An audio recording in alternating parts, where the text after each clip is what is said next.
transform. But our goal, why we serve, for our sanctification, na mapapanan. We know, God knows that we are weak. We have our weaknesses, our sinfulness. But we, Lord, help me, Lord, that in my service, Lord, transform me.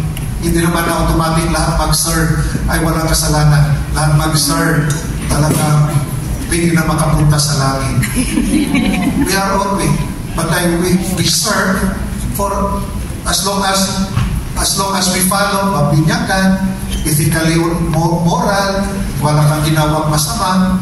Sabi, serve tayo, ganyan, pagkatapos nag-serve, nag-chismisan. Chismis, Father Lord, hindi ko alam yung pumingin. Chismis yung nagbabasa ko din. Okay? So, I mean, our service, remember, as we enjoy in our community service, our goal must be our sanctification, our conversion.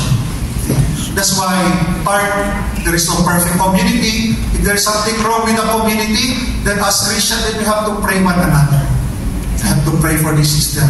Not to, papagali or awayin mo. But as Christian, if there's problem in the community, then that is opportunity for us members to pray. Ipag-pray natin sukuhan, ganito. Kasi problemado. Nanampal siya, ipag-pray natin, ipag-pray natin. Kasi palagi na nag-chismis yun. Instead, ganyan talaga yan. But as a Christian, we have to pray. Remember, our community is a Christian community. We are not an organization. Pag organization tayo, pag nagkamali, terminate. But wala naman ang contract natin, it's between to the Lord. Lord, I serve you. Ito yung one way for my thanksgiving to you, Lord. I give my time sa thankful, Lord. It's my Lord because you are good to me, Lord. I serve. And hopefully, Lord, in my service, help me to transform na mabago ako, Lord. And I offer this service, Lord, for my children, Lord. Guide them, Lord. Yes. So, our intention of service, not to glorify the Son, but to build the kingdom of God. Tanda natin yan, ha? That as we serve, hindi yung sarili. Kasi tamo yung sarili, wala. Lalo na pag feast day, yan, gusto niya mag-serve. Ako yan, fiesta. Nandiyan yung mga tao. Nandiyan si Cardinal. Wala. Maski hindi ka mapili, okay lang. Huwag mag-away, maliliit sa community rin, maliliit lang. Hindi nakapag-serve, mag-away. Bakit siya pinaserve? Hindi pa marunong yan. But, again, sometimes we pray that as we serve, our attitude will be transformed also. That as we serve, will makita si Kristo. Diba? Kasi sa altar ka, ganun ka. Yung may nagsimba, dyan man.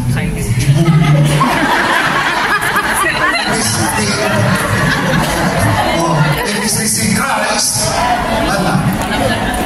So sometimes, it is actually a challenge, a demand in what to serve. Especially sa altar. Sometimes people, tayo, parang nanidiskari sila, nakikita tayo. Yan, nagbabasa yan. Kung alam nyo lang sister. So, challenge natin man. That's why we are not, Lord, I know I'm not working, but sana sikapin din natin. We try our best to improve. We try our best to love. That's why our liturgical celebration should build the community, should not divide the community. Remember that our liturgical celebration is to build, sabi nga, building the kingdom of God. Okay? Parang lumapas na sa now, we have to proceed. Later on, basahin na lang to. We'll proceed now. Actually, maybe James will explain yung mga areas ng simbahan, mga gamit. Kasi sometimes we do not know with the priest, can you get the corporal? What is corporal? Talaga yun. Talaga. Corporal. Tapos pagbalik niya, kasama yung polis. Sa corporal. Okay? So, now, for the second part, to begin given by si Ate Jo, no? Yung ministry na lector. Sinong lectors dito? Yan. Gagamitin mga marites para sa salita. Sa salita. Let us welcome Ate Jo. So, tagal na siya. Saan mo parang yung control yan dito? Pero ka? Pero ka? Wala. Okay? Wala ako nakita. So, okay ba yun? Walang, habang nag-hintay kayo ni Joe, walang question? Okay, walang question?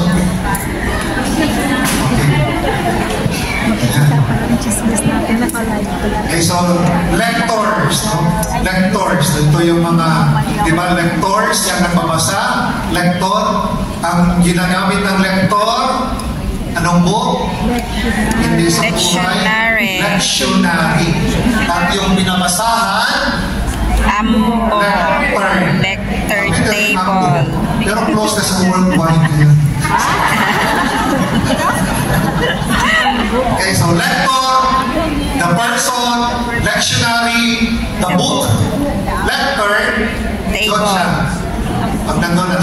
So the lector, he will read the Word of God. At sabi nga ni St. Paul, faith builds in hearing. But now, because with reading, nagbabasa din tayo kasi may mga booklet na ngayon sa Misal. Habang ang lector nagbabasa, while the lector is reading, the congregation also reading. If the sound system is good, like the Holy Family Parish, very good, palakpakan natin. We have to listen because faith comes from hearing. As if the Lord is talking to you. Kasi yung sa buhay, actually, what is designed for the barangay, remote areas? Because they don't have sound system, so that the congregation can follow, they have sa buhay. They have sa buhay. But if a good sound system possible, we have to listen. That's why now, because we do not listen, na-train din tayo, wala tayong listening, yung listening span natin, very short na. Kasi sa misa ka mismo, nagbabasa din tayo. Tapos, sa mga naglilitikman, Bisaya yata yung ringtone. Sa Ate Jo, Ate Jo Basilio. Magandang hapon sa inyong lahat. It's nice to see you all again after a year almost, right? So, ako po will be talking about the ministry of the word or the lectors and commentators. Let's see if it works out. Okay. Have you heard about AI? Yes. Sino si AI? Artificial Intelligence, hindi si AI, si AI, right? So, when reflecting on what to present to you, kasi ilang years na tayo, we've been doing this for several years, so ayoko namang ulit-ulitin. But I will remind you of the things that a good lecture has to do. So I asked AI,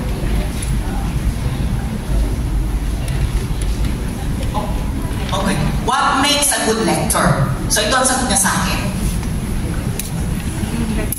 A good lector is someone who effectively brings the scripture to life for the assembly during the liturgical service. And here are some key qualities, right? So sabi nga ni Father, good public speaker. Kasi nga, we're not supposed to be reading. We're supposed to be hearing the word. Right? Kaya ang lector has to be LSD. Ano yung LSD? Loud?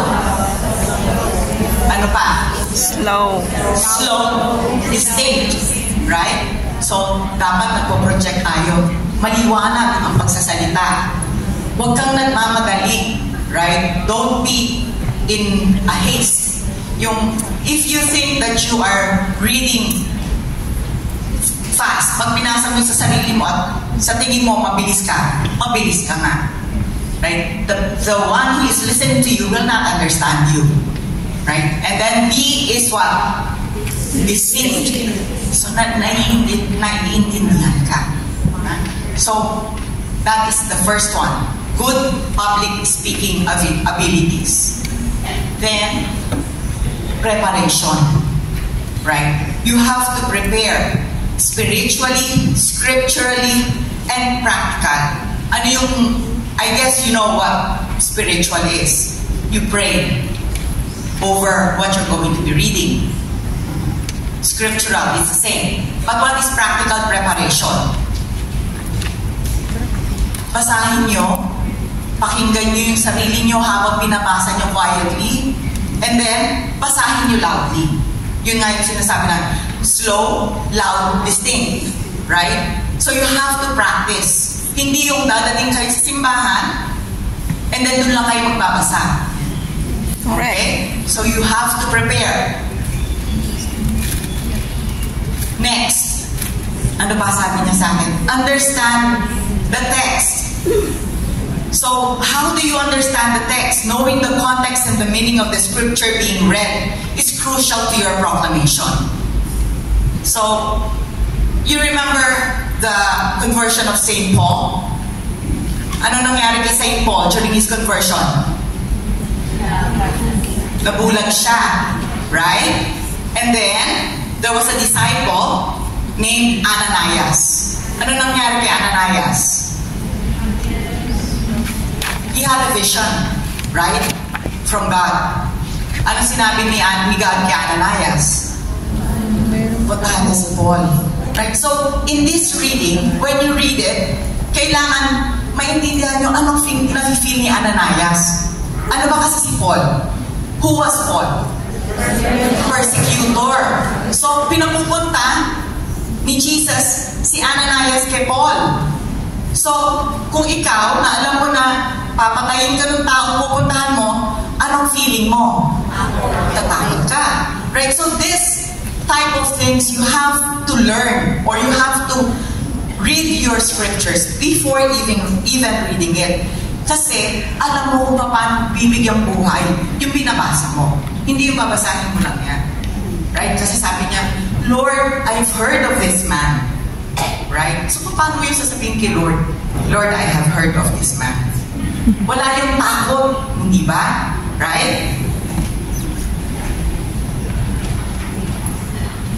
Then, ano pang sabi ni AI? Punctuality. Arriving well before the service so that you can check your equipment. Ano equipment ng lector? Yung lectionary. You have to make sure that it is open to the right reading.